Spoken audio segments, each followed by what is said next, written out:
Hello, one and all, and welcome to episode 7 of the official UE podcast for Game 121 here in season 3. I'm your host, Terry, and joining us this week is our regular panel.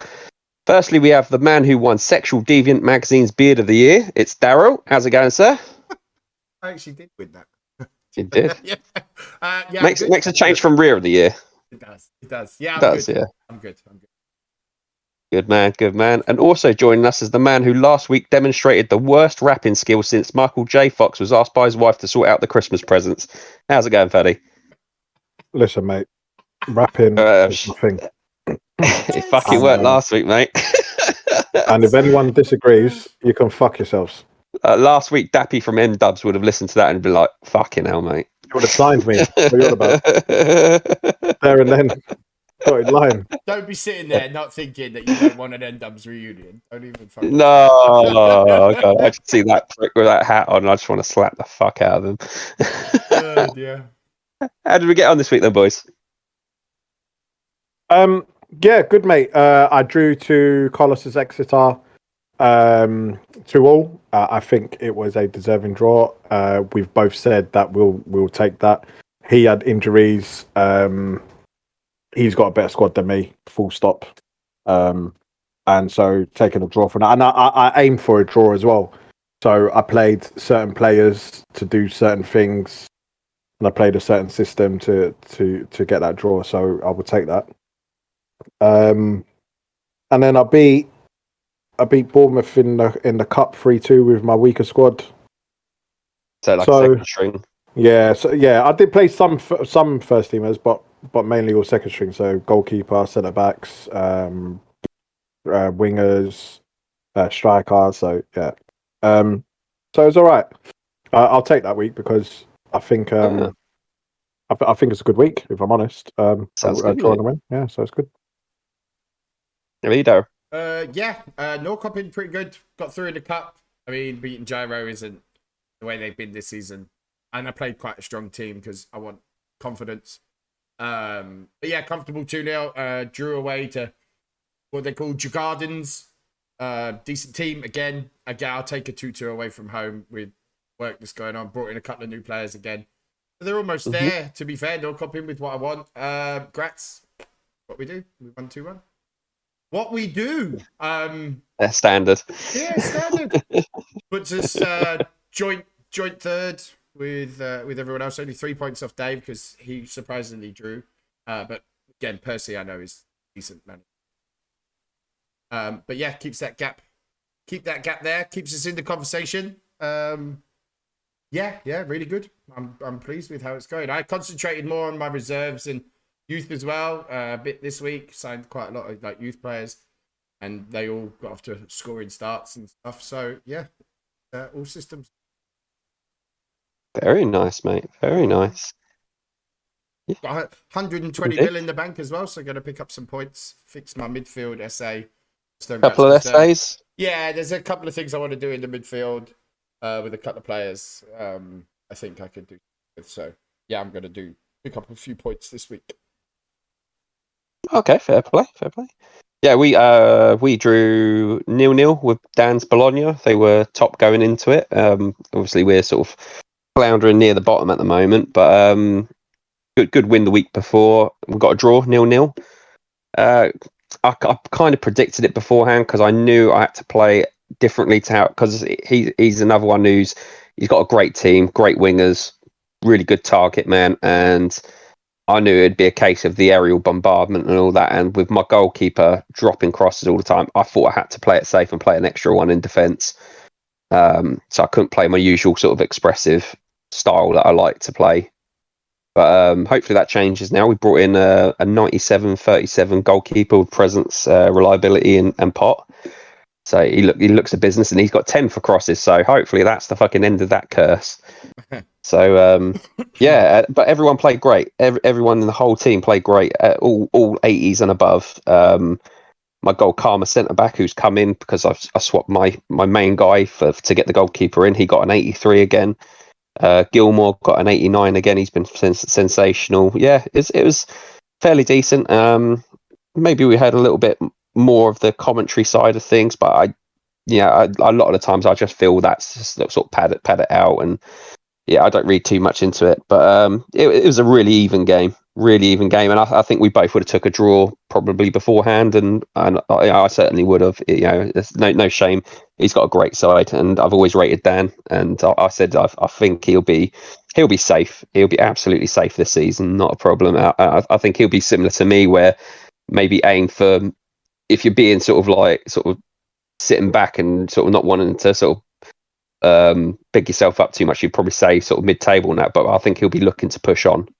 He's got the team for it.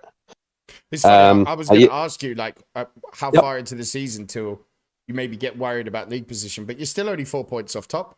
I'm not anymore. Not anymore, because I feel I've got that balance right now. I think I said, like, for ages now, I needed like a centre midfielder, because I had to do that swap with the anchor man thing, and then I needed a goalkeeper because it was just costing me points all the time, and I had to go to a back five because both the goalkeepers had 8 for crossing, were fucking dropping them all the time and conceding goals. But yeah, I've amended that, and I can start playing how I want to play, because I've got the speed at the back to deal with anything. I've got, both my guys have got high heading.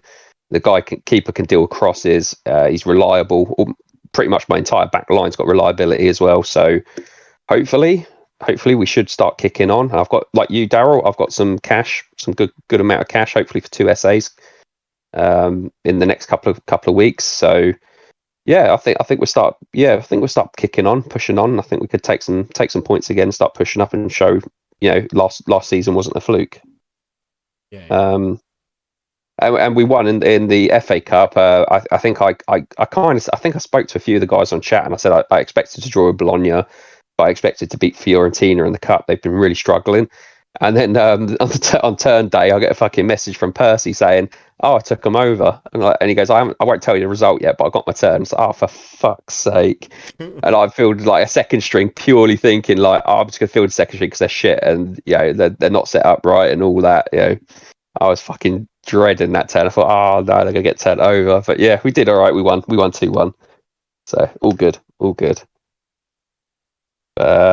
Anyway, I thought we'd do sort of jump straight into it this week with looking at a few of the normally we sort of discuss any sort of surprise results, but I think what we're going to do is we're going to look at a result from different leagues. I'm going to pick one each from a different league, and then sort of discuss the rest of the league as well, but we're going to at least one match we're going to go in depth on. So I think you obviously you scouted someone this week, Faddy. So who did you have a nose at? So I scouted Atletico Madrid against Benfica. I was on the chat with on Discord with Martin, and I thought, let me scout this game. Let me see what happens. Because they were bickering quite a bit, weren't they? So they were giving each other a lot of banter. Yeah. I'll be honest with you. You could see straight away one of the players on Jay's team just didn't perform. He centre mid, got a 67, ended up being substituted formation change. He went to free roll in 72 minutes, and he played better in free roll. I think from the commentary and stuff, but yeah, I think that was his first mistake personally. I also think, looking at this, I think Martin's positional tactics, because he went 4-5-1. 5-4-1. So he actually played 5 at the back. I think that countered Benfica's tactics completely. Oh, Christ Almighty! Yeah, so, seeing where we shared this report, I mean those stats are amazing. Those the match ratings. Yeah, Atletico. Yeah. Wow. And this is it. Look, if you look at it, he's had more possession, same shots on target, less off target. He was caught offside more, less free kicks, less corners, but he won the game because his players played better. And if you actually read the commentary as well, although it says that it was a narrow win, like through some of the stuff in there, it just looks like he played better than him, personally. But I think if it was a draw, I don't think that would have been a bad result for either of them. Yeah, yeah. But he only But- conceded the goal after he swapped some formations around, didn't it? So literally, as he made that Interesting. Yeah, substitution, yeah. he conceded a goal. Yeah. That's interesting, isn't it? Did the goal come before the substitution, or was it after? Yeah, you wonder. But yeah, as he's done that is when he conceded. Yeah. He was in control until then. Just started strolling out from the back, and then gone through and Yeah, scored. and that's literally what I mean. So obviously, centre mid went to free roll and played 67. And he changed his inside forward to left forward on the 72nd minute as well. And Yeah. in the 75th minute, he concedes. Yeah. No, sorry, he scores. Yeah, He scores. He actually scores at that point. So Darryl, I think you've got it wrong. So he scores, and I think that's why I was saying earlier that the free roll probably played better there. Yeah, possibly giving him an extra just option. saying, there. Martin's substitutions were on the 75th minute, and that's the minute he conceded. Oh yeah, yeah. Yeah. True. But Jay changed two players' positions on the 72nd minute. Yeah, so you just wonder if the whole switch is what got Benfica. Yeah. Making it. Yeah. Where I'd have to give praise as well. I mean, is scoring 2 goals against a team that's notoriously hard to break down, and playing that sort of really deep line, defend deep. Well, yeah. I'll leave it at that. So you don't want to give tactics away, but he's really played like a deep line close to the box. Very compressed, very tight, and Martin's still got 2 goals there, and But I think big hats off to Felix. Felix has had a blinder. Yeah, no, 100%. But Martin's also been very expansive with his tactics. Yeah. So and because of that, I feel he had the upper hand within the game a little bit more as well. And I think having 3 in midfield, even though he had the inside forward, having 3 in midfield against a 4, with wing backs that come in, yeah, I think it was just outnumbered a little bit. Not a bad game though. Not bad. I would have loved to have been there and watched it. I'm sure they would have loved you giving them hassle from the sidelines, wouldn't they? Can you imagine? I would have. Yeah. Don't make me do a rap, please. Let's go. Okay, let's move on. Daryl, who did you scout? First time I scouted Hibernia. I went to Hibernia Norwich, and he got stuffed. Oh, fuck's sake! It must be the curse of the scout. Callum got stuffed by a bunch of old men. Danny Alves at sweeper whooped him. Danny Alves is what, 30,000 years old? Yeah, Oh close. my God. Man's got Capui, Aguero, Shawcross, Alves, whooped him 3-1. And for me, all jokes aside, I was talking with Callum, and I did promise to try and be fair. I think it's very obvious he was the tactic that he should have picked, that he said was in his gut, because of the fact of what he was playing at the back. He should have played defend from the front. He should have played it, and I think he sees that now, and I think it might have been a little bit different even for that. But fair play to Norwich. Norwich came and played really, really well, and deserved winners, which is great. It's great for me, just great. I mean, why he's still going for Tricio in goal? His right back's clearly a mug. So, glorious. It's glorious. Do you know what? Looking at this team, right? His tactics throw me, man. Not Norwich. Like, he's playing 2 centre midfielders, an anchor man, and a free roll, with wing backs, 2 centre backs, and a sweeper. Like, he's very centralised, isn't he? And a centre forward, you know. So he's very narrow, and he just hopes his wing backs give him that width. But I think, like, with this team, a lot of it revolves around Fekir playing really, really well at free roll. I think a lot of his team is if he turns up, and the performance that he got from Alves, was 95 rated at a goal.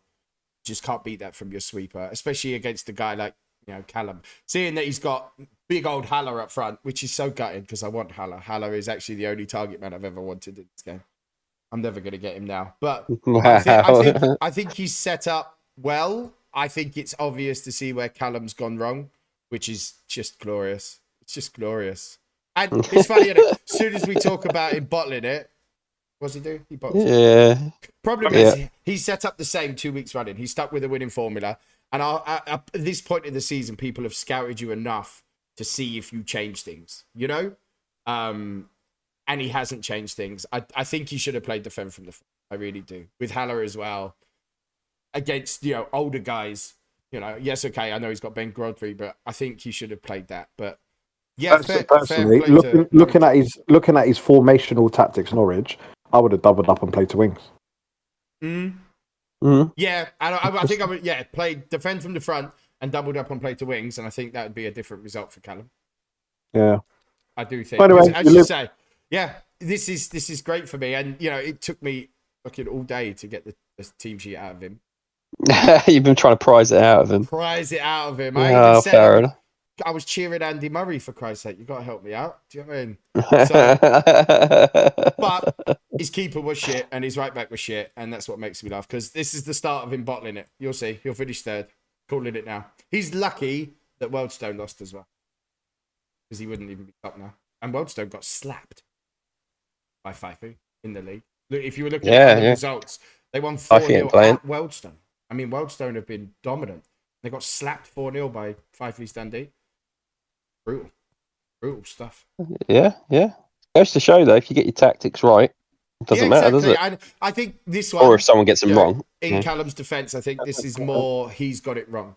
Yeah, I think. Yeah, that's not me knocking Norwich, because he's obviously set up with a plan in his head and how to counteract Hibs, keep it through the middle and stuff, try and keep it... I get it, but I think this is more Callum's got it wrong, which I love. Yeah, I think he needed to press more there. He's too busy watching internet porn to fucking focus on his tactics. He was in hiding the fact that Scotland was shithoused out of the fucking Euros. He's watching Andy Murray touching himself, and he lost 3-1. You know what I mean? This is a good week for Callum, because like everyone cheers Andy Murray that he's British. As soon as he loses, he goes back to being a Scottish twat. So Callum's all living the high that people care about Scotland right now. So we don't, just so you know. But yeah, he got stuffed, and I love it. Well done, Norwich. I owe Luke a beer. That'll be winging its way over. It will. Yeah, I had a look in. I completely forgot, to be honest, but I do scout teams anyway. I scout matches, and one of them was like obviously a future opponent I've got. So I got the Western Second Division clash between Monaco and Genk. Finished 1-1. They pretty much cancelled each other out, I suppose. I think what you were just saying there, Daryl, about Lang's idea of what he should have played, because of Monaco, in his case, Norwich plays at the back, and the way they like to be expressive as well was similar with Monaco, and I think Genk got it right this time. They did what Lang should have done, which is pressing right from the front. And he's played a cracking game. It's weird to see a team though that sort of tries to sit deep but still play expansive football out. Genk have played a 4-4-2 system with target man, centre forward, wingers, fullbacks, and he's getting out there. He's getting out wide, playing it to wings, and actually trying to cause some problems. And I'm a bit surprised. I thought Monaco should. I think they feel like they should have won it, to be honest. I think he would have. Like Genk have maybe shown him a little bit too much respect though, with league position and stuff. The way they set up. Possibly, but I think maybe Monaco played a sort of similar to me with Bologna. Maybe they were. I don't know his team, but maybe he was played too many at the back, because Monaco have played a 5-3-2 and haven't really exploited the numbers in midfield, and I think he could have got a lot of joy there. But I think if you look at all the stats and all that and the player ratings, it's very even, very very even. And he got away with it in the end. Monaco, he gets an equaliser in the 87th minute. It's I think he's got to count himself a little bit lucky there. Maybe, don't know what you guys think, but it's a very very close game. Very very close game. Yeah, it is a close game. I think it's a fair result, if I'm honest. Yeah, stats and MRs would sort of lead you to think that, wouldn't you? I think they cancelled each other out. I think there may be I a think the bit of stats fear. and MR show how Genk went to play, and I think Genk have set up Mm. to take that point away. Which if that's what looking at it, that's what he's got in to do. So he deserves his point because I don't think Monaco set up enough to get anything else other than a draw, even to be honest. Yeah, indeed. And if I sort of just quickly touch on the rest of that league, I don't know if you guys want to do that for the ones you scouted for that particular division. Anderlecht, Jesse, Ben, hashtag. He lost finally this week. Big surprise. Lost a 1-0 to Montpellier. Who Adam Young. I mean, if he's anything like his brother, I'm not surprised that he's picking up big wins like that. PSG sort of got relegated last year. He's sort of jumped up to a bit more form. He hasn't lost in the last 5. And George Duffy's side got a big win against Marseille, 3-1 winners there. The sort of strugglers at the moment are Vitesse, Marseille, and Hoffenheim. They're all in the bottom, but it's still that those two that have basically gone up every season so far. Anderlecht and Mark Rohn Sittard leading the way, leading the pack. Mark Rohn, another big winner this week. He beat Hoffenheim 1-0, sort of keeps them down, keeps him up. So very, very good result there. But I think probably the biggest result of the week, probably BMG, Borussia Mönchengladbach. Grant's got them. Big win over Vitesse, 3-0. That sort of eases them away from relegation, and hopefully he can push on and get a couple of more wins under his belt. Don't know if you guys wanted to touch on any of the results in your ones, or we can move on. I think the big one was Dundee beating Wealdstone 4-0. He hasn't lost yet this season. Yeah, that's big. Do you know what I mean? And he hasn't lost, to be fair. He's only conceded 7. He's scoring goals. Yeah, he's definitely going to be one to watch, I think. But Brentford are in good form too, and they got a big win over Maxi, 2-1 away. Again, in great form, 4 wins out of 5. And at the bottom, I don't know what's happening with Missiles, but he's definitely gone on the missing list. He hasn't even won a game yet. Shrewsbury and Wolves are in there at the minute, but I don't know. Yeah, Wolves, it's been tough for Joe, but he's still close enough to be able to suck some others into, and but big wins for Cardiff and Port Vale down the bottom, Burnley in bad form. But yeah, it's very much splitting itself a top and bottom league, the second division by the looks of it. Look at the way form and stuff is going. And Maxi needs to snap back into it. He needs a couple of wins. I think 2 losses under bounce is not what you need in a league like this with the teams and managers you've got. Yeah, but at the same time, no shame in losing to Andy Gibson. He's got a crack inside at Brentford, hasn't he? It's an amazing team. Yeah. And I think that was one that Faddy said last season would be up there or thereabouts. Anyway. Yeah, he did. Showing it.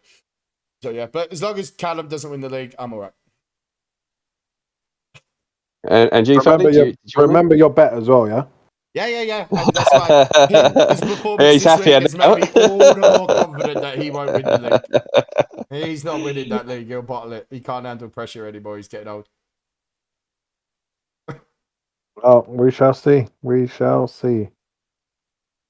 Did you? I've got the Southern Prem, obviously from the one you talked about, Faddy. If you want me to, what in terms of the league? Yeah. I've got the league as well. Sorry, I thought we were doing teams and then league. So for the league, obviously, Martin going top and being unbeaten. He said at the start of the season that this year he's focusing on the league, and you can see it's paying dividends when you really put your first team squad out all the time and try different things in the cups and the other stuff to rest players. It's obviously helping him a lot. It's nice to see Barcelona do a little turnaround as well, because they were near the bottom, weren't they? Conceded a lot of goals for a team of his structure, though. So I would really consider that. But some of the surprises in there, Inter Milan being quite low down. You being quite low. I know it's only 3 points and you technically go 4th, but where the positions are at the moment. Obviously, you've only scored 5 and let in 5, which is quite low, man. Yeah, You're it's the for me. you're the lowest scoring team in the league. Yeah. Yeah, we'll change that around though. We won't have to play so defensive anymore. Okay. Real Madrid being quite low down as well. I think Big surprise also. this week, mate. Big Yeah. surprise. They lost. Ross got his first win of the season, beating Madrid Yeah, 1-0. I really can't believe that. Like, No. it's crazy because when I look at even the AR stats of the league, there is 2 Levante players in there, right? And obviously they've got Guendouzi, who is in this game is actually pretty good. I don't know what Ben was doing when he was doing the stats before the game started. Arsenal fan confirmed. Mate, yeah, I'm saying it's shit. But anyway, and yeah, so I'm agreeing. against Real Madrid, who won the league, was a great manager, and it's very very weird.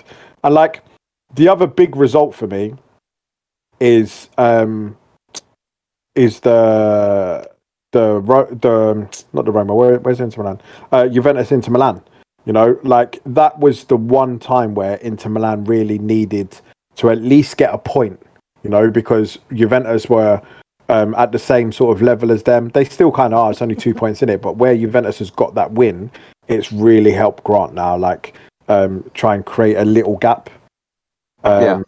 So yeah. Yeah, definitely. Them bottom 3 need to be careful because it's 2 points already. They need to be careful and they're not in the greatest form. I mean, it doesn't shock me that Levante won. Ross's got a good team now. I think he's just trying to find his way in the league.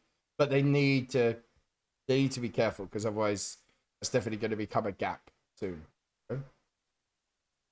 Very much so. Very much so. So we're going to move on to the topics for this week, which surprisingly you guys have decided you've got topics you want to bring to the table. So first, Faddy, didn't you have something you wanted to bring up?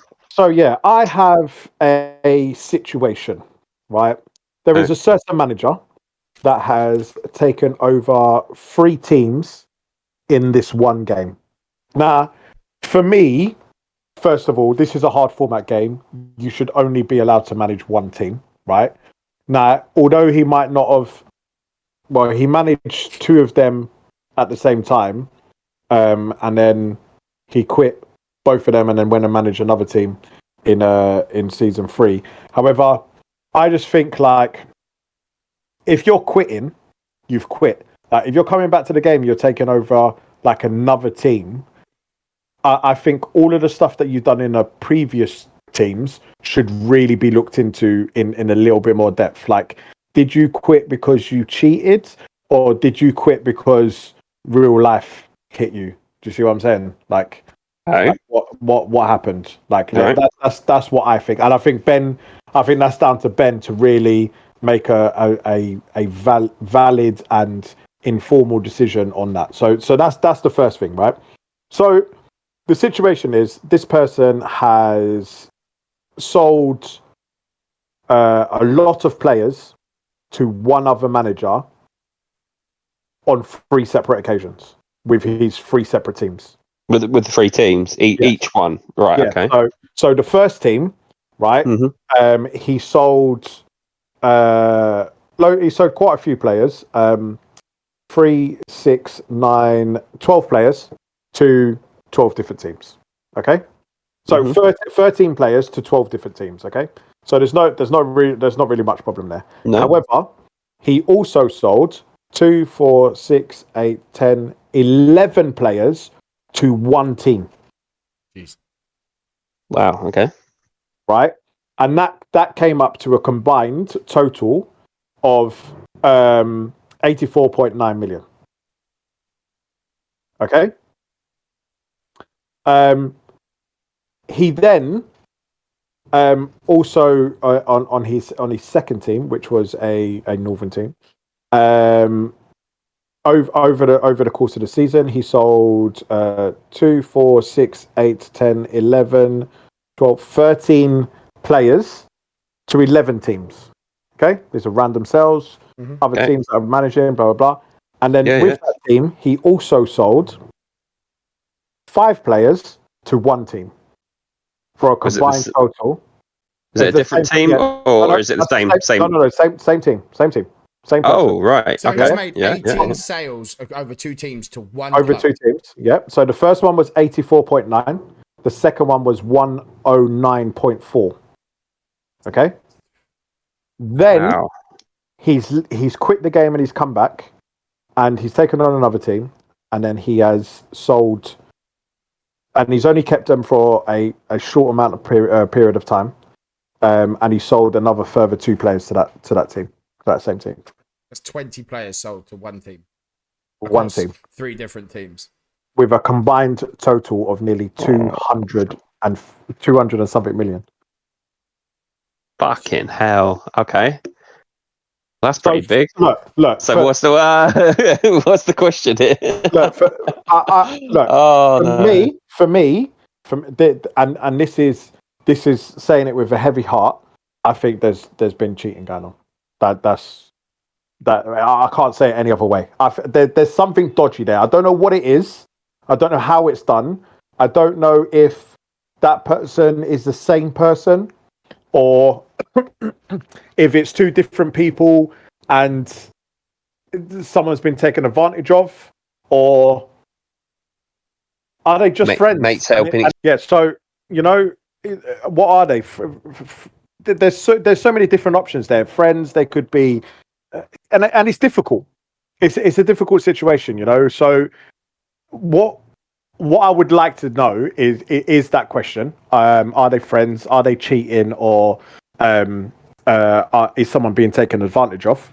And second of all, if they are the same person, why? Why would you want to do this? Like, what is your real goal? Is it just because you want to win stuff and show off, or are you really just a scumbag? Second of all, if you are taking advantage of someone, again, why? Because no one should be taken advantage of unless you are going into a basement. Giggity. and just the person that we're talking about should know who they are, right? By listening to this podcast, you should know what you've done, and you should come out, right, straight out of the closet, and you should come on our podcast next week and have a chat about it. That's what I think you should do. I think you should explain yourself. I think you should tell us why this has happened, explain the situation. At the end of the day, all of this information is gone over to Ben already, not from myself, by the way.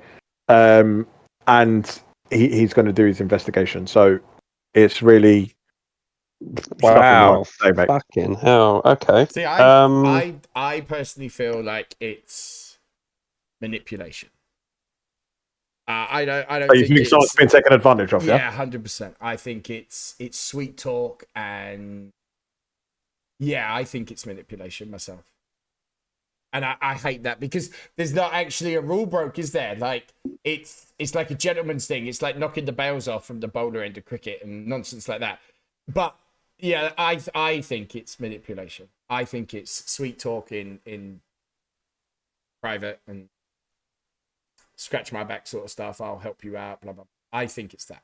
And I think that's really wrong. But what can you actually do about it? I just want to clarify, that maybe I didn't word it correctly. That the person in question that was in charge of these 3 teams, he was buying the players off of these other teams. Okay. So they weren't sales. Because that's what I was going to ask. Sorry. I just realised what I was saying. Yeah. So that's what I was just about to ask. He was buying all of these players off of this person and making their money. So that one man made 250 million. Wow. Okay. 200 million. Yeah, from all of the sales that he just kept giving the person. And has that? I don't know. So I don't know.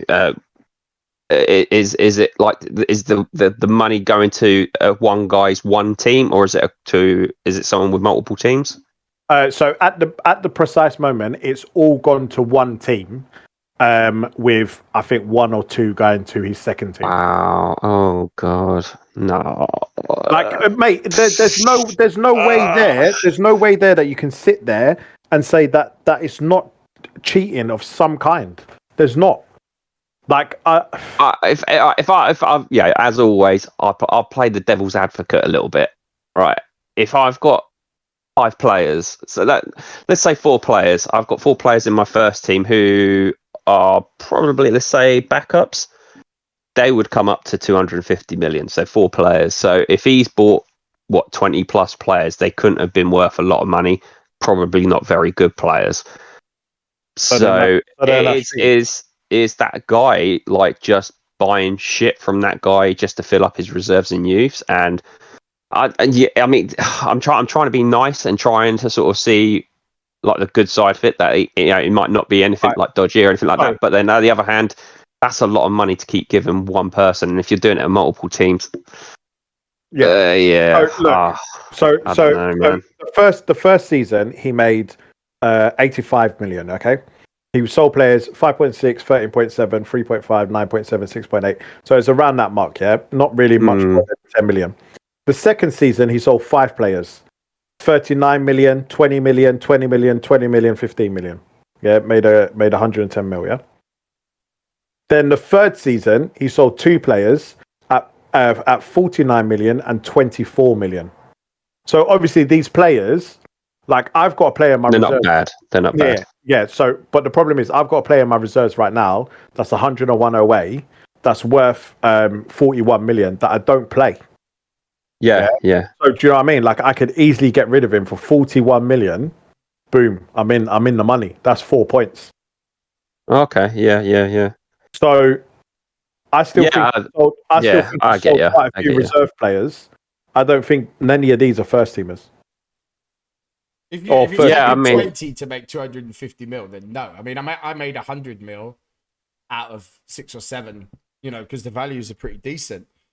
So these are just selling trash, and that's why I think and I think because I think for me, if someone said to me, right, yeah, have you got anyone in your reserves that I can buy off you? I'll give you some cash. I'd probably be like, if it helps you, I'll give you someone. But if it was like the 3rd or 4th time, I'd be like, yeah, we're gonna get into trouble for this. People aren't going to be happy. Yeah, that's just selling trash. Like, I think it feels effect because we know this manager is going to quit. Like it's not. We're not naming names, but people are going to make their own assumptions. But like you know what's coming, and so then you can't take over these teams. These teams become real shit, because they're just filled with shit. That's what kind of happened with us at Arebro. Like we couldn't do much, And I see like Phil's taken them over, and he hasn't really been able to do much. They're bottom without a win because they were such a mess. And that's the knock-on effect of trying to get some legs out of the game and stuff. I was going to say, and that's why. Yeah, but you don't. Yeah, no more hernias, man. Yeah. But that's going back to like what was it, podcast 1, 2, something like that, like the first season. I was so against multiple team management, and that's why I think if you leave the game, I don't like the thought of someone coming back and taking another team. I don't like it.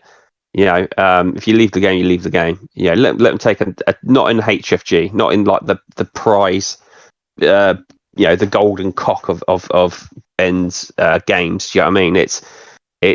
It's too much, and it means a lot to us. So like one person possibly. I mean that 200 and something of mil. You said. I mean that's a lot of SAs. You know what I mean? Or that changes a team. Like 250. It can. I mean, like you could easily have someone who's like, let's say, like an 8-speed centre back. You can bump him up to a 9, or if he's a 9, you can bump someone up to a 10. With that, do you know what I mean? You could really make someone impressive with that. I don't like it. It's because if it's manipulation, that just is going to just play on someone's conscience. Like, what can you prove? My hope, someone into it. You know what I mean? My hope is that officially cheating? No. Yeah, I mean, my hope is it's someone's friends. They're just mates. They're trying to help each other. Hey, whatever. I mean, it goes to that whole thing, isn't it? Is it ethical? Do you know what I mean? It's like, no, it's not. No, it's not. I'd advise strongly against it. Do you know what I mean? I wouldn't do shit like that myself. Oh dear, oh dear. Okay, especially this far into a it's game. hard to work out what to say about this. Fuck. Yeah. Yeah, especially because like we're getting into like the sort of meat of the season of the game, aren't we? Like we're sort of into season 3. Most go 6 or 7. I feel like if this keeps going well and all the managers stay in and all that, or at least the vast majority, this could be easily a 7 or 8. You don't want to see that shit. It's not going to be a 7 or 8 when shit like this is happening. No, because this is going to this will put people off. Yeah, 100%. People will find this and go, well, what the fuck? Guys that are already still in Division 3 or 4 are going to think, well, what's the point? You know? Like, because at the minute, with the way the game is, like before this, people in Division 3 and 4 are still really into it because they're like, actually, get on a few good runs and we'll be all right. Do you know?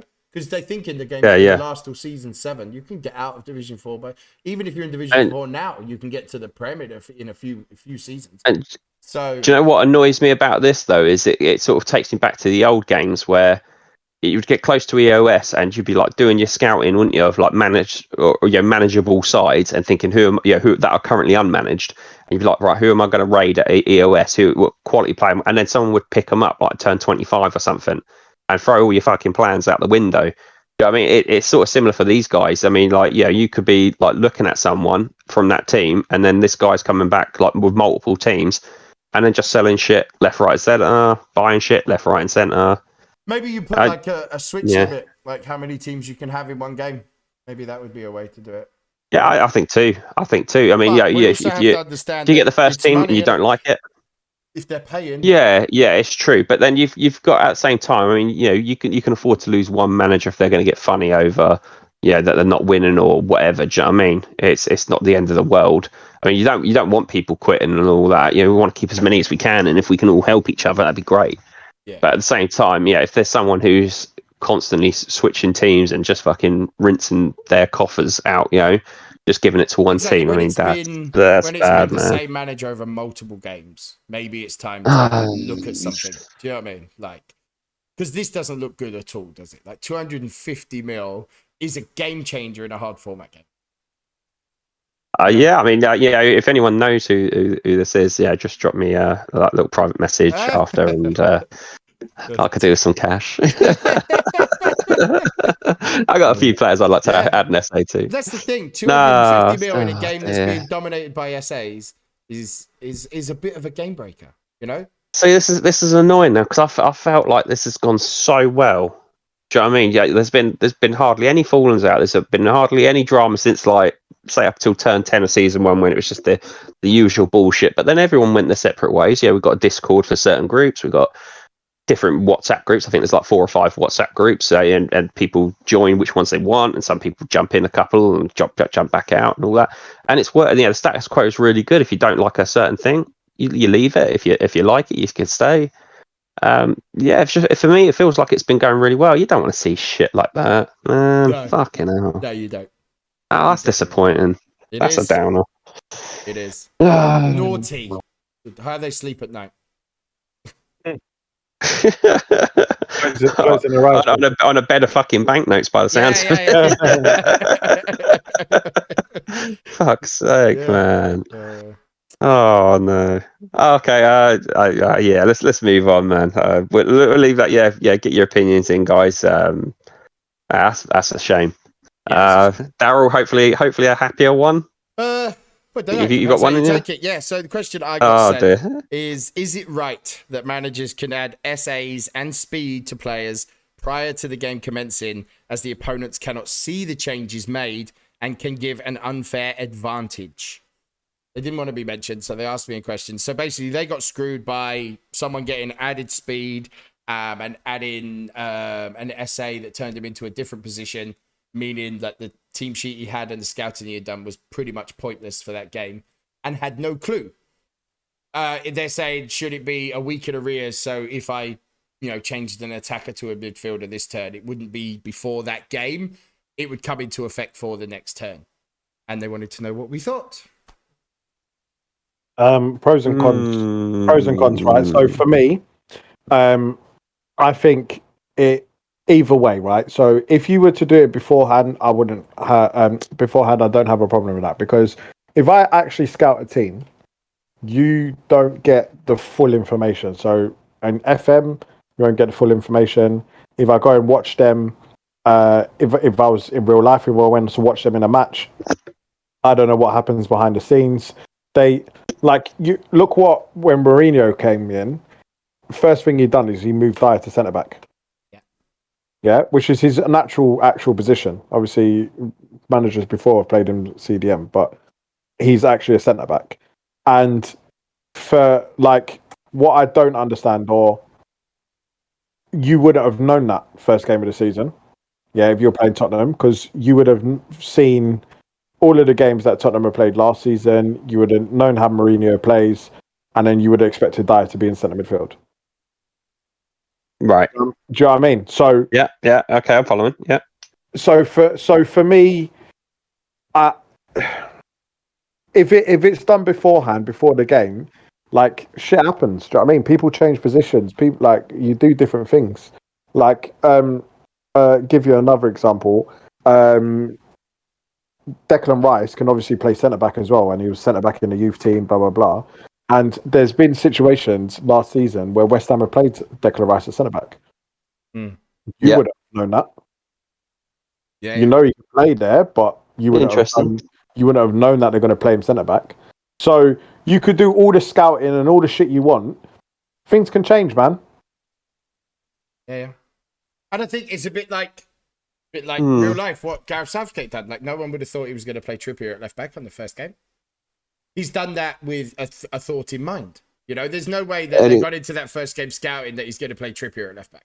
Nobody. Yeah, and he's also played. He's also played Kyle Walker the other day at centre back. Exactly. And he's a right back. On that argument, I do understand that you're like, actually, I've got this guy. You can hear it, Fanny. You've been a coach. You're playing a team, and you're like, actually, this guy's got decent heading. Let's drop him back into centre back just against this team because they got two brutes up front.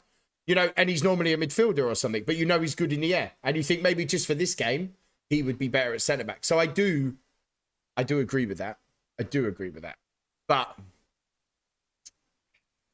the way this game works, it's not real life, is it? Does it just royally screw you? You've prepared for, say, right forward, left forward, and they put from attack, they put a midfield versatility thing, and they've turned him into a winger, and he's gone 4-4-1, or you know what I mean? Okay, yeah. I mean, I think yes and no. Yes, it would royally screw you if.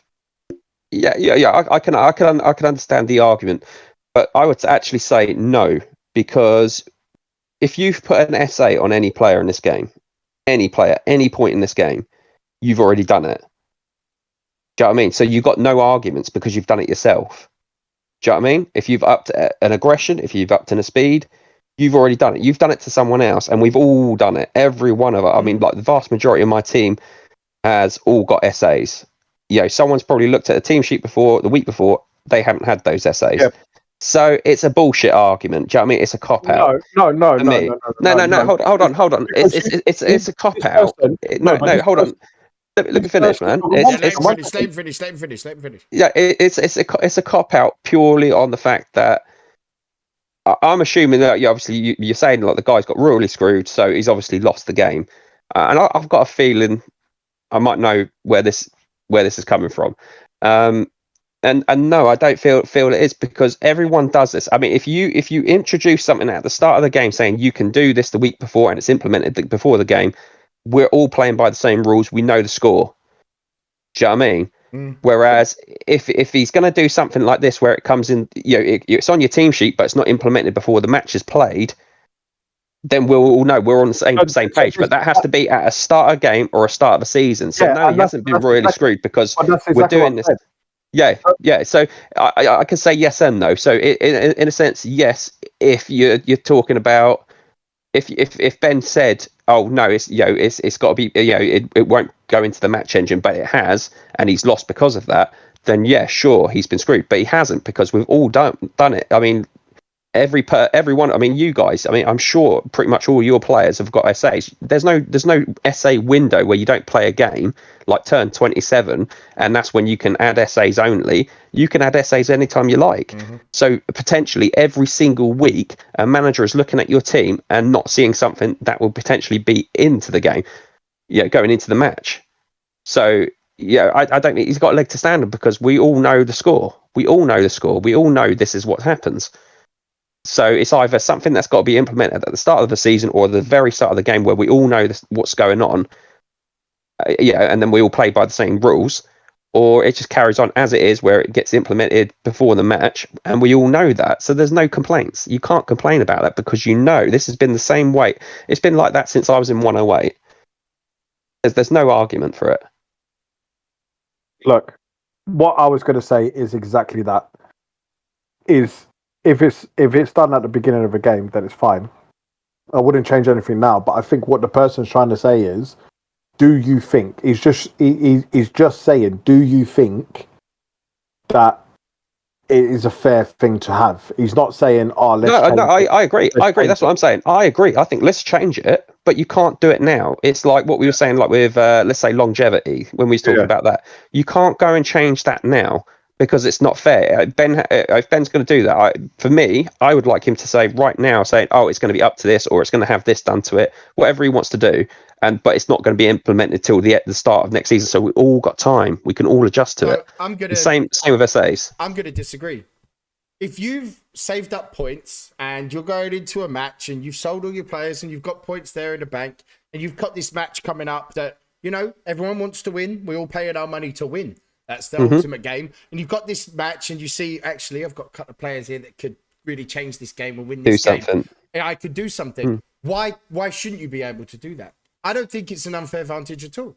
You would then take away the point, I think, of saving up your points and then seeing something like, actually, if this guy's quicker, or if I actually play this guy, looking at them stats in a different position, I've got this game. And then you maybe look at the bigger picture, like, actually, that would be quite useful to have a player that can now play that, so I can switch things. I think you should be able to do it whenever, because, as we've discussed, it happens. Charlton have done it. We're going to a game, all of a sudden, Darren,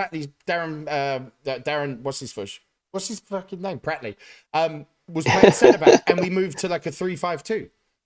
From a 4-4-2. Yeah. We've just dropped him back because we're playing a certain team, and he's not been a centre back. He's always been a midfielder. Well, that's it. So that's like Arsenal last season. I mean, I've never even heard of Bakary Saka before last season, and he's just come through the youth team, and bang, he's there. Yeah. No one would have scouted him and known about him, and everyone would have thought he was a left back, and then he ended up being a left winger, then a sort of left wide forward. Yeah, look at he's played almost exactly. Everywhere. He's a jack of all trades, master of none, isn't he? And that's why I don't think it's actually unfair. No, I don't. If you've saved up your points, and then you've seen something that you could maybe exploit, and it benefits you even moving into other games. Yeah, yes, it would be frustrating being on the receiving end of that. If you've got into a game, I get it, but. That happens. It's football. It's football, and I don't think changing it is. It's just, this is its standard. You can only put essays on at the beginning of the season, so everybody knows everything throughout the season. I don't think it is unfair. I don't think it is unfair. I think it's sour grapes. Yeah, and I mean, maybe. And it takes away, like what we were saying before, the mystery, the magic of the game. I mean, it takes it away. I like looking at a team, and I'm really trying to guess what they're doing. Like, I look at their reserves and think, is he going to potentially? Is there a pot player in there? Has he got someone injured? Say he's got a right back injured, his first choice right back injured in his first team. Is he going to play his backup in his first team, or what about that pot player in his reserve? Would he promote him? And then I try and look at the weaknesses. Right, who's he more likely to play? Okay, if he plays him, and you try and make a judgment call.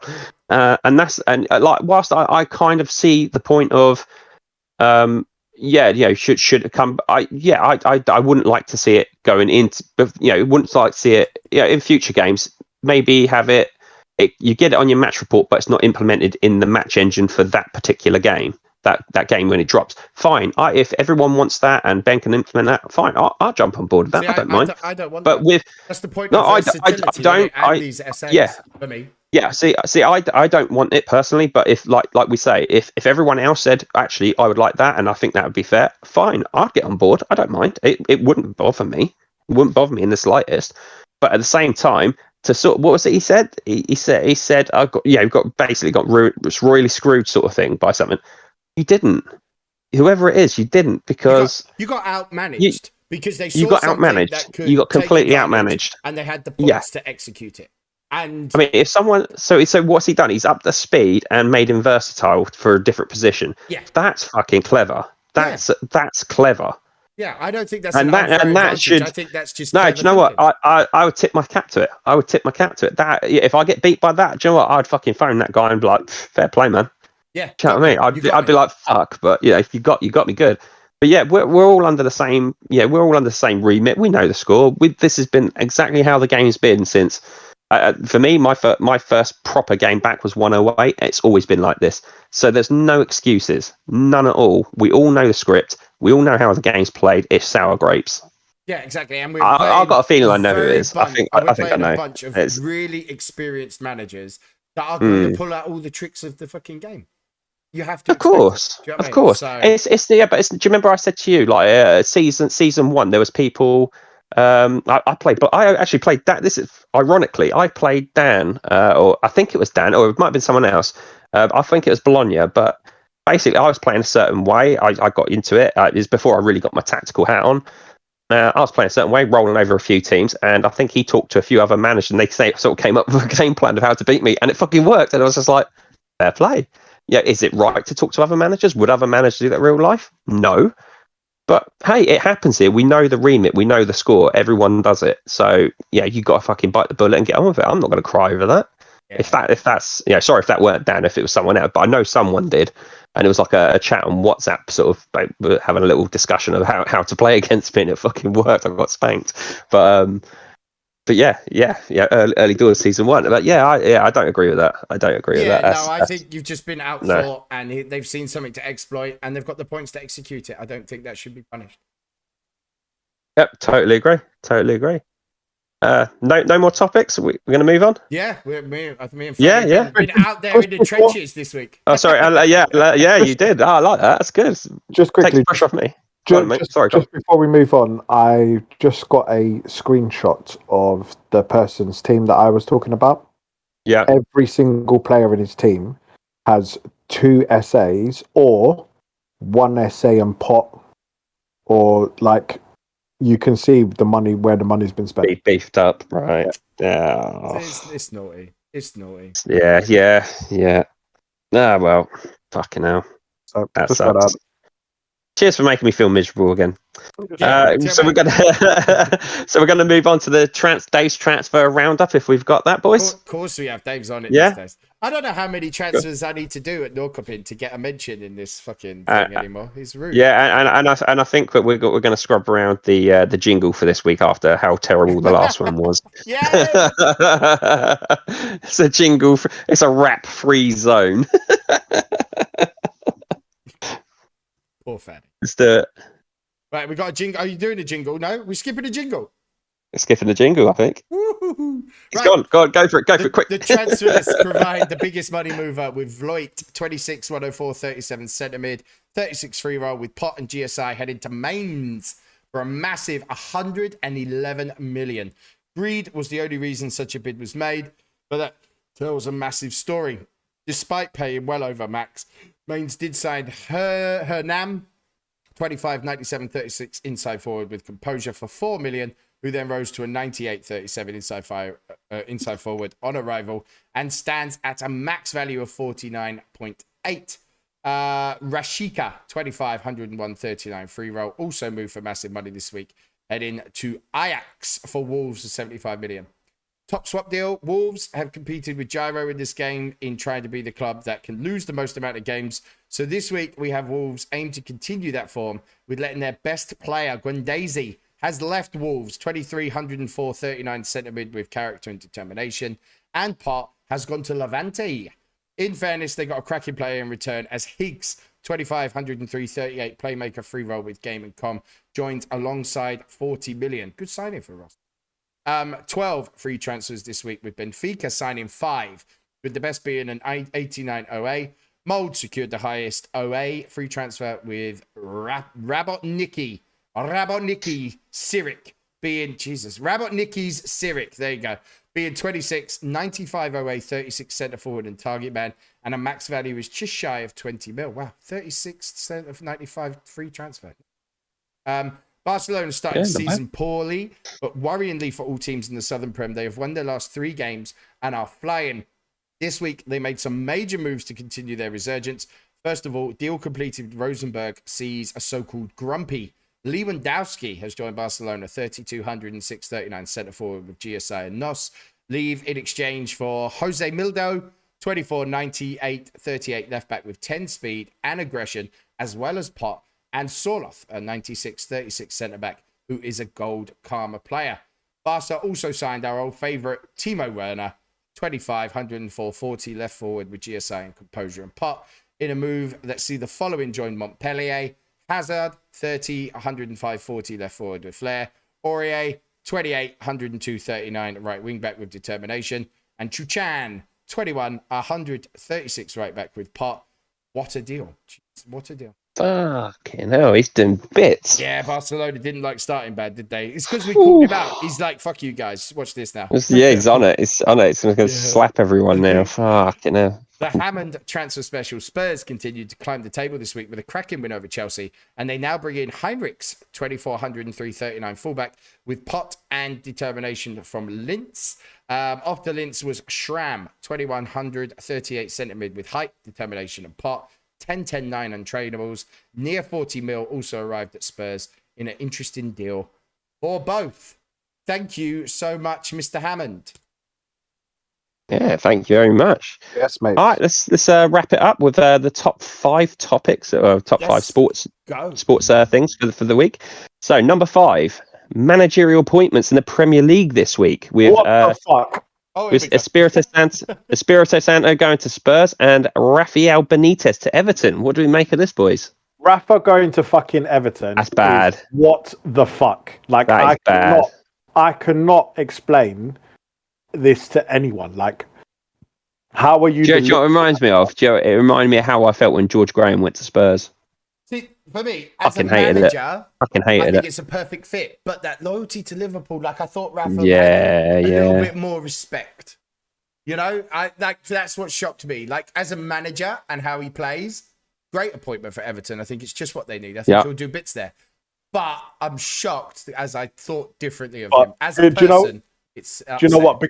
Because of what he said to Everton, and because of how he's obviously managed Liverpool and everything like that, I think all the Everton fans, at least 90% of them, are going to give him the opportunity. Yeah, they're going to say, do you know what? He's the manager now. Let's back him. However, he is on the thinnest string you can ever think of. If he does not start the season well, or he doesn't play well, they're going to get on his back so quick. So quick. He has to hit the floor running. Yes, agreed. They will be on him in a flash. Yep. But I'm a little shocked. I thought he had more respect for Liverpool. Yeah, that's shocking. What do you think? Espirito Santo to Tottenham. How does he feel being 11th choice? I don't know. It's how I feel with my missus, I think. My marriages. No, I'm just. I don't think it's a terrible appointment for them. I think he's a good manager, but I don't think it's going to work because I don't think there's going to be much to do. I'm still pretty sure that Kane's going to go, and I feel like he's just there as a stopgap. I feel like Daniel Levy will ship him on the second he can. Do you know what? I thought it was a smart move for like bringing in a manager who gives me an impression he's not too fussed if he doesn't get a shit ton of money to spend on players. Do you know what I mean? What it is, but however, because any top manager like who's the mate? He was at Inter, the old Chelsea manager, Conte. He would want money to spend, so I can see him. Yeah. But I think personally, it's because Tottenham are shit that they've all said no. But I thought he was at Ferencváros. I'm pretty sure I saw on Twitter them like Ferencváros announcing Nuno, and then all of a sudden he's at Tottenham the next day. I was like, oh, okay. Yeah. And I think that being honest, I think they're attractive to certain managers. I mean, especially like good managers who are not fussed about having a shit ton of money to spend. Because I mean, like they've got a great training centre, they've got a great ground. Do you know what I mean? Once they get their debt sorted out, they'll probably be all right. But Can I think just say, you're sitting there saying about spend. I don't think you've done your research on this, and I'd just like to say he spent 3 seasons at Wolves, or four seasons at Wolves, and he spent 303 million. yeah, but 100 mil 100 mil a isn't season in Premier League. isn't a great. Yeah, I don't mean, know, like, yeah, we bought Pepe for 70 something. So I mean, it's Sancho's not. just Yeah, moved for it's 73. I don't know. yeah. And Yeah, Vieira's and about Wolves to be appointed as Palace manager, I think. Alice, Hasn't he wow, agreed terms to yesterday, I think, or today? that's crazy. Yeah, Patrick. Yeah, and Scotty's gone Bournemouth. Yeah, Scotty yeah. Parker. And he took quite a lot of his backroom staff as well, really. Yeah. Yeah, All before the season. Should be exciting. indeed. Number 4 is a bit left field here. 12-year-old Sky Brown is set to become the youngest British summer Olympian of all time, being named in the Team GB squad for skateboarding. They've she's made it on merit as well, being ranked the number 3 in the world. I mean, that's pretty kick-ass, isn't it? Like a 12-year-old at the Olympics and number 3 in the world. Could be 12 and technically get a medal. Yeah, That would be sick. I mean, crazy. yeah, I thought when I thought this one, what I wanted to ask you guys though was like, what was you up to at year 12? Because I thought this person, like, if my 12-year-old self was talking to this person, they'd be like, yeah, what did you do? Oh, I won a bronze medal at the Olympics when I was 12. What did you do? And it's like, I don't know, posting shit through someone's letterbox. I don't know. You know what I mean? It was. No comment. No comment. I was trying to ignore it. Me and Fanny are from London, all right? No comment. Yeah, men from ends, road men. I'm trying to think, what was I up to when I was 12, man? I mean, I could tell you some stories. Yeah, I mean, I could tell you some stories. Be horrific, wouldn't it? However, there was an estate in South London in Wallington called Roundshaw. Let's just say I was pretty much living there when I was 12. Rough as arseholes, I bet. Rough as arseholes. I just want to say that she's set for life, you know. No, even if she doesn't win anything. Oh man, yeah, that's wicked. It's so good. I'd be so proud of my kids, man, if they did something like that. Do you know what I mean? It'd be excellent. I'd be well chuffed. I'm going to show it to my kid and be like, if you do not fucking do this at 13, yeah, you are not my son. Yeah, she said the imagine looking at your kid's 12th birthday and just being like, see that kid on TV there, bronze medal. What have you done? What have you done? You're a failure. A quick Google. She's already sponsored by Nike and is estimated over $1 million already, and she's 12. Yeah. She's kick ass. Like Nike ate that up, mate. Literally. Yeah. You're 13? The publicity that she's getting, she's 12, she's going to be 13 when she competes, right? Yeah. And publicity that she's getting, and then Nike sponsors her. Yeah, it's nice of the Nike CEO there, Jimmy Savile, to do that. It's absolutely wonderful. Nice touch. Wow. Number 3, England are currently in cricket action versus Sri Lanka, which sort of begs the question: what sports do you hate? I don't like cricket. I don't like cricket. I was like, Joey, there wasn't like a ton of like things, and I was like going through the Sky Sports things, like the Sky Sports News, and it kept going cricket. I was like, I fucking hate cricket. Yeah, I'm not a cricket fan at all. What do I hate? Curling was boring. Yeah, most of that shite. Do you know what? Swimming, I can't stand swimming. Like, how is that? It's not a thing for me. All of that shite, really. I'm not really into I do like it when you watch the old I love the Winter Olympics, when they get like, they're doing that the fucking thing, the thing when they're going down like a tea tray. That's nuts. That looks proper cool. Winter sports. No, not the bobsleigh. Like this, was it a skeleton? Do you know what I mean? The skeleton thingy where they're like basically like a little dinner tray. You know what I mean? It's like, it's nuts. They're like genuinely off their bloody heads. I like cycling. Cycling bores the shit out of me. All of that yeah, that was one I was considering putting on here, because it's like matey, the British cyclist. He's just won his 32nd ever stage of Tour de France, and I was just like, I looked at it and I thought, that's impressive, but I really don't care. Exactly I like the ending of cycling. Like when they're all rushing together, like right at the beginning when they're all rushing to get out, or right at the end when they're all rushing to try and cross the line first. Yeah. And then someone falls over, and then like everyone falls over that person. I think that's fun. I like it when they all go arse over tit, and they can't do anything because their feet are like strapped into the thing, the pedals. Right. I love that. I love that. Right, listen. So, what's your second is obviously baseball, Terry. What's your second, Daryl? American football, easy. Okay, so if there was no football and no American football, and no football and no baseball, Terry and Daryl, what would be your next three sports that you would watch all the time? Ooh. Boxing. Yeah. Can I say NFL? Yeah. Or is the NFL completely off the board? Yeah, no, you can. Okay. Yeah. Probably NFL. I love Red Zone. I watch that. I like the sort of going between games, so there's none of the stupid delays every 5 minutes. Probably boxing, NFL.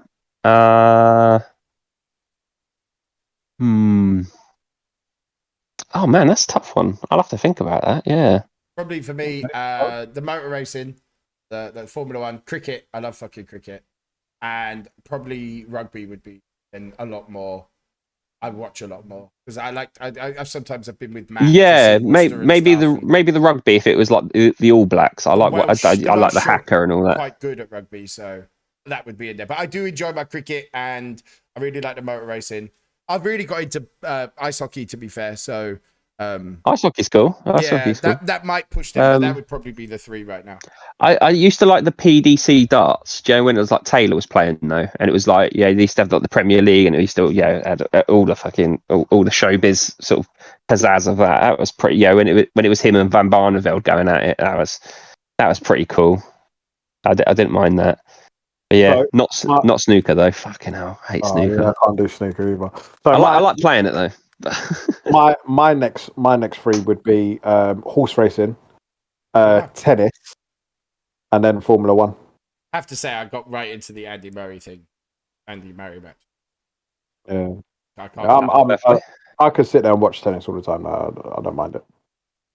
Yeah, cool. Okay, and number 2 is Man United have just been linked with Rafael Varane. Is he the perfect partner for Harry Maguire? He's not going. He's doing that to get a bigger contract at Real Madrid. Yeah, bigger contract. Oh, okay. Yeah. I saw he was linked. They'll throw money at him now to make that talk go away. I don't think he'll go to Man United. If he does, I'm quite happy to be wrong. Yes, because I think they could use him, but I think he's doing I think he'd be a great partner. I mean, that's the sort of person Harry Maguire needs next to him. Varane and Militao are the two to make sure that I think they're the future, aren't they? Yeah. They're the future of Madrid. I can't see it. Has come out from agent talk to try and get him more money myself. Ramos, do you think? Because obviously he's leaving, or do you think he's like a PSG, something like that? Maybe be wherever the money is. So in one last payday, it whoever that may be. Okay. Whilst you guys are talking about transfers. Jordan Sancho has been announced as Man United's new signing for 80 million. Wow. Yeah. They need him. Jadon Sancho. Yeah. Rio Ferdinand just posted up on his Twitter welcoming him to the club. Yeah, they need him. It's perfect signing for United. That's actually something they need. So it's not been announced on Sky Sports but famous footballers are starting to put stuff up now. So Rashford has released something, and now Rio Ferdinand's released something. So obviously people know things before it comes out. Wow, that's so imagine that's impressive. That's impressive. Yeah. Imagine now Rashford, Jadon Sancho, Pogba, Fernandes, Cavani. Mate, get Mata in there. Nah, mate, they've got an unreal team. They've got Martial as well. They got Green. What's his name? Greenwood. Mason Greenwood. Yeah, he's good. I think he's better than Rashford. I was a bit surprised that he didn't get the call up for England, but that's just me. So last one, and I do apologise to Daryl for this, but I don't care. England beat Germany 2-0.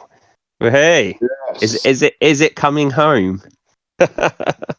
Mate, you have I reckon, and I said this before, and I said the Czechs would be one of our harder. Czechs and Scotland would be a harder game than Croatia, and I said that openly. And I reckon these next two games will be harder than Germany. Yeah, Do you know I what it think is? they Yeah, will. because both of Because them. everyone's getting closer. They're dreaming like us. Their fans Yeah, want yeah. it. Their players want it just as much as us. We And can't take our and foot off. it's not just that, right? So obviously Ukraine play quite an expensive game. They play 4-3-3, but I don't think they're going to play 4-3-3 against us. I reckon they're scared of us. I reckon they're going to sit back, and we have a problem about breaking down teams. Like we can't do it. So is he going to? And then you throw the question out: is he going to play two holding again, or is he going to play Grealish to try and unlock him for the beginning? Are they actually going to sit back, or are they going to go for it, play 4-3-3? Because he could play Grealish to try and unlock them, but they could have all the possession, and then Grealish doesn't get the ball. You don't know what's going to happen. Like Shevchenko's doing a really good job there, really good. This is the first time ever that they've made it this far. Yeah. And as an outsider, I appreciate Yep. that maybe the football isn't pretty, but, and I said from the beginning, I think Southgate is fully prepared to play a certain way with a fucking well-researched plan on how he's going to do this, and you cannot argue it's working Just perfectly. It's shit house his way perfectly. to it, isn't he? But if that's what's working with what he's got, hit teams hard, you've got plenty of attacking talent. If you sort out that back like he has, the games he's getting out of Rice and Phillips, you can't argue with the fact that, okay, it might not be pleasing to the eye in the way everyone wants England to play.